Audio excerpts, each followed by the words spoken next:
हर हर महादेव। दोस्तों, आज की इस वीडियो में हम सुनेंगे हरितालिका तीज व्रत की संपूर्ण कथा।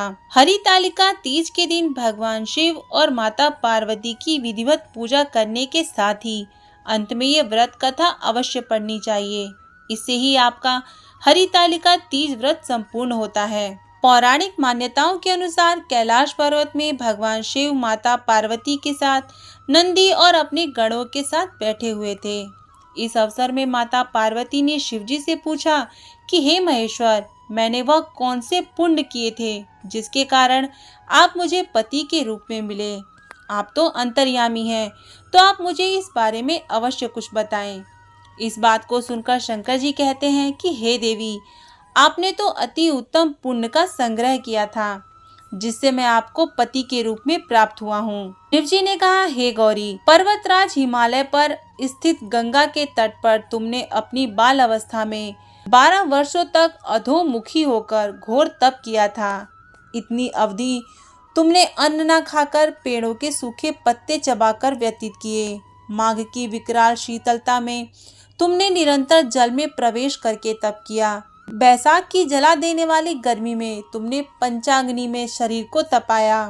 सावन की मूसलाधार वर्षा में खुले आसमान के नीचे बिना अन्न जल ग्रहण किए समय व्यतीत किया। तुम्हारे पिता तुम्हारी कष्ट साधना तपस्या को देखकर बड़े दुखी होते थे। तब एक दिन तुम्हारी तपस्या को देखकर नारद जी तुम्हारे घर पधारे। तुम्हारे पिता ने हृदय से अतिथि सत्कार करके उनके आने का कारण पूछा। तब नारद जी ने कहा, गिरिराज, मैं भगवान विष्णु के भेजने पर यहाँ उपस्थित हुआ हूँ। आपकी कन्या ने बड़ा कठोर तप किया है। इससे प्रसन्न होकर वे आपकी सुपुत्री से विवाह करना चाहते हैं। इस संदर्भ में मैं आपकी राय जानना चाहता हूँ। नारद जी की यह बात सुनकर गिरिराज गदगद हो उठे। प्रसन्न होकर वे बोले, श्रीमान, यदि स्वयं विष्णु मेरी कन्या का वरण करना चाहते हैं तो भला मुझे क्या आपत्ति हो सकती है। वे तो साक्षात ब्रह्मा हैं। हे महर्षि, यह तो हर पिता की इच्छा होती है कि उसकी पुत्री सुख संपदा से युक्त पति के घर की लक्ष्मी बने। पिता की सार्थकता इसी में है कि पति के घर जाकर उसकी पुत्री पिता के घर से अधिक सुखी रहे।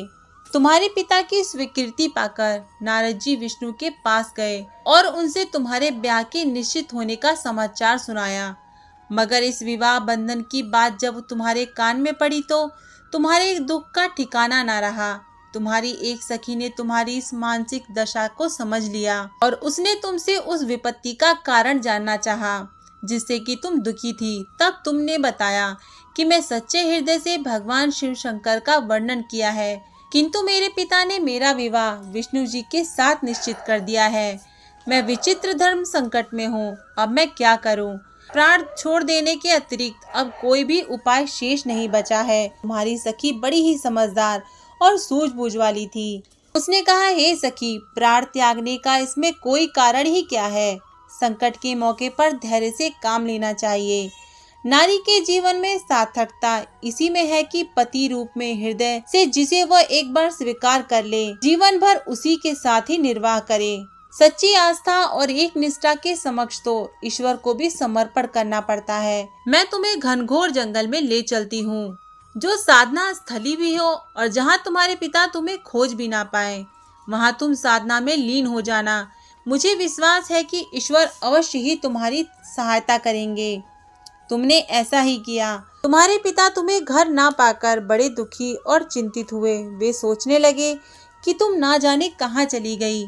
मैं विष्णु जी के साथ उसका विवाह करने का प्रण कर चुका हूँ। यदि भगवान विष्णु बारात लेकर आ गए और कन्या घर पर ना हुई तो बड़ा अपमान होगा। मैं तो कहीं मुंह दिखाने के योग भी नहीं रहूंगा। यही सब सोच सोचकर गिरिराज ने जोर शोर से तुम्हारी खोज शुरू करवा दी। इधर तुम्हारी खोज होती रही और उधर तुम अपनी सखी के साथ नदी के तट पर एक गुफा में मेरी आराधना में लीन थी। भाद्रपद शुक्ल तृतीया को हस्त नक्षत्र था। उस दिन तुमने रेत से शिवलिंग का निर्माण करके व्रत किया। रात भर मेरी स्तुति के गीत गाकर जागी। तुम्हारे इस कष्ट संध्या तपस्या के प्रभाव से मेरा आसन डोलने लगा। मेरी समाधि टूट गई। मैं तुरंत तुम्हारे समक्ष जा पहुंचा और तुम्हारी तपस्या से प्रसन्न होकर तुमसे वर मांगने के लिए कहा। मुझे अपने समक्ष पाकर तुमने कहा, मैं हृदय में आपको पति के रूप में वर्णन कर चुकी हूँ। यदि आप सचमुच मेरी तपस्या से प्रसन्न होकर यहाँ पधारे हैं तो मुझे अपनी अर्धांगिनी के रूप में स्वीकार कर लीजिए।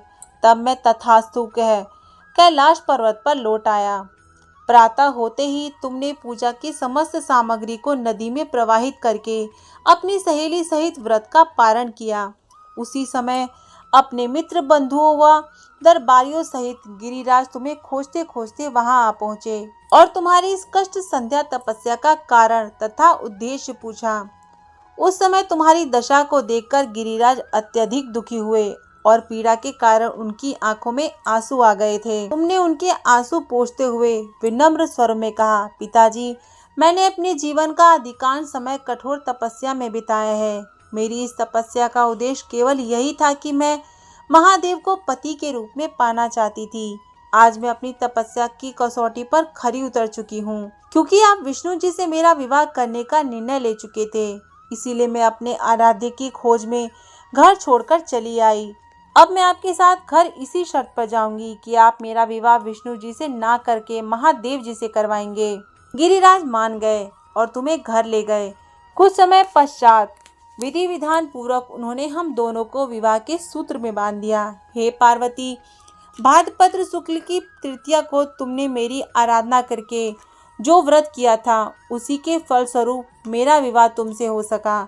इसका महत्व यह है कि मैं इस व्रत को करने वाली कुमारी कन्याओं को मनवांछित फल देता हूँ और जो विवाहित महिलाएं इस व्रत को करती हैं उन्हें अखंड सौभाग्य की प्राप्ति होती है। इसीलिए सौभाग्य की इच्छा करने वाली प्रत्येक युवती को यह व्रत पूरी एक निष्ठा तथा आस्था से करनी चाहिए।